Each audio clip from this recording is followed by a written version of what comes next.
Bienvenue sur Africa 24 dans cette nouvelle édition du QG News. Voici les titres de l'actualité. L'entrée de la République démocratique du Congo au Conseil des droits de l'homme de l'ONU suscite la polémique.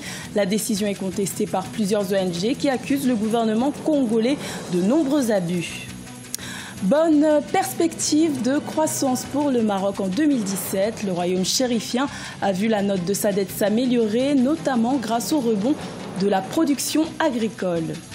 Et l'Égypte a abrité la 5e édition de l'Elfit, un rendez-vous phare pour les passionnés de fitness. Cette année, plusieurs nouvelles catégories ont fait leur entrée dans la compétition.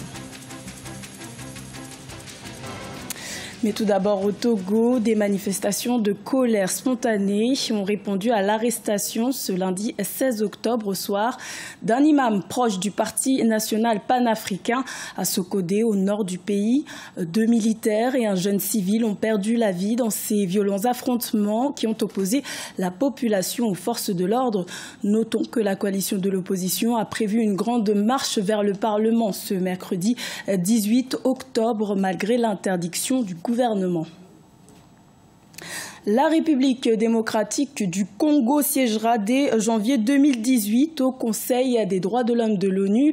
Le pays a obtenu son droit d'entrée pour une durée de 3 ans. Une décision contestée par de nombreuses ONG internationales qui accusent le gouvernement congolais de nombreux abus. Ashley Duprat. Avec 151 voix sur 193, les membres de l'Assemblée générale des Nations unies ont voté pour l'admission de la République démocratique du Congo au sein de l'institution pour la période 2018-2020. Pour obtenir sa place au sein du Cénacle onusien, Kinshasa a pu compter sur le soutien du groupe Afrique. Un retour sur la scène internationale qui, pour le gouvernement congolais, s'avérait nécessaire. Nous en avons souffert pendant longtemps de violations des droits de l'homme, pendant des années, et que nous pensons avoir une expérience à partager. Nous avons eu à gérer des problèmes graves de violations massives des droits de l'homme dans notre pays. C'est une expérience que nous n'avons pas le droit de garder pour nous-mêmes et qu'enfin cela donne une visibilité également à un pays comme le nôtre qui mérite son retour dans le concert des nations. Toutefois, cette admission ne fait pas l'unanimité. Plus de 150 organisations congolaises de défense des droits de l'homme ont invité dans un communiqué les membres des Nations Unies à s'opposer à l'entrée de la RDC, jugeant que cela enverrait un mauvais signal pour un pays qui est loin d'être exemplaire en matière de respect et de promotion des droits humains.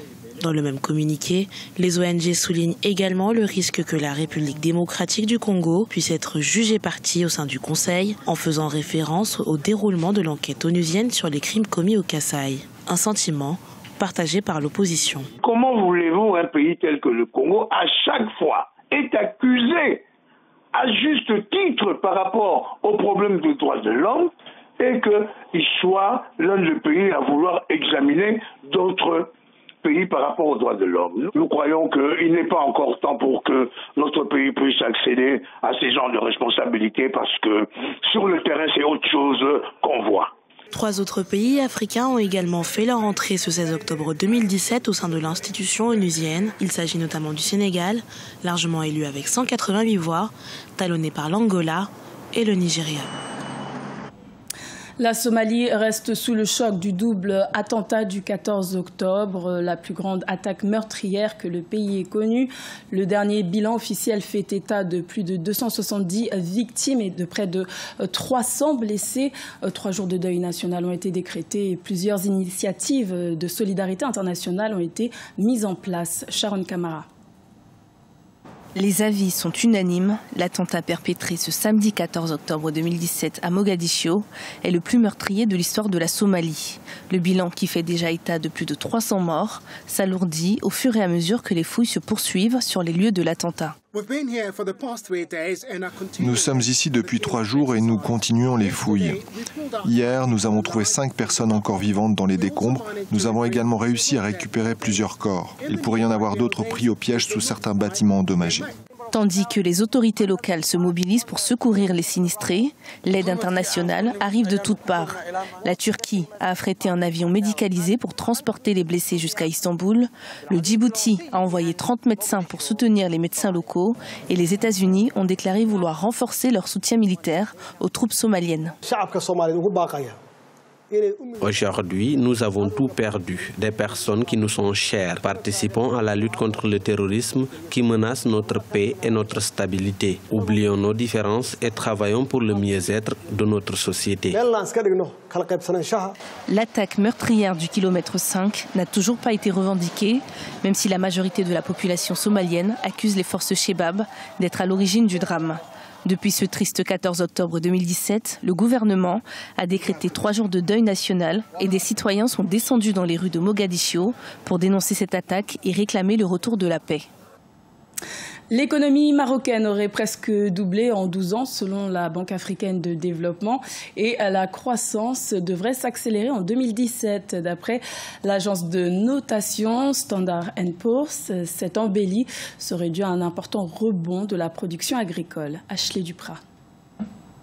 La croissance marocaine devrait connaître une hausse constante dans les années à venir, selon l'agence de notation américaine Standard & Poor's. L'agence a par ailleurs attribué au royaume chérifien la notation BBB en récompense de ses efforts. Une annonce sans surprise, car le Maroc, dont l'économie dépend essentiellement de l'agriculture, a su se relever après la sécheresse qu'il a connue l'année passée. Le Maroc partait d'une base qui était faible l'année dernière, alors qu'en 2017, le Maroc a une performance qui est supérieure aux pays qui sont au même niveau, classé BBB. On est aujourd'hui à une croissance à peu près 4%, alors que en médiane sur de pays semblables avec les mêmes caractéristiques, on tourne autour de 2,9. Le pays a également misé sur une diversification de son économie grâce au développement des secteurs non agricoles, notamment l'automobile, l'aéronautique, l'électronique et les énergies renouvelables.